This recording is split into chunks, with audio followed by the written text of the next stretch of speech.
বাংলাদেশ প্রথম বিশ্বকাপ ক্রিকেটে অংশ নেয় 1999 সালে। ঢাকায় কেন্দ্রীয় শহীদ মিনার কে উন্মোচন করেন? শহীদ শফিউর রহমানের বাবা। পূর্ব বাংলার যুক্তফ্রন্টের মন্ত্রিসভার প্রথম মুখ্যমন্ত্রীর নাম হচ্ছে এ.কে ফজলুল হক। পূর্ব বাংলার প্রথম গভর্নর কে ছিলেন? চৌধুরী খালেকুজ্জামান।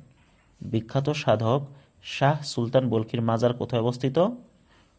মহাস্থানগড়ে। বাংলাদেশ জাতিসংঘের সাধারণ পরিষদের সভাপতি নির্বাচিত হয় 1986 সালে। গণপ্রজাতন্ত্রী বাংলাদেশের সংবিধান কার্যকর হয় কোন তারিখে? 16 ডিসেম্বর 1972। বাংলাদেশের লোকশিল্প জাদুঘর কোথায় অবস্থিত? সোনারগাঁয়ে। ভৈরব ব্রিজ কোন নদীর উপর অবস্থিত? মেঘনা। লালবাগ কেল্লার নির্মাণ কাজ আরম্ভ করেন কে? যুবরাজ মোহাম্মদ আজম।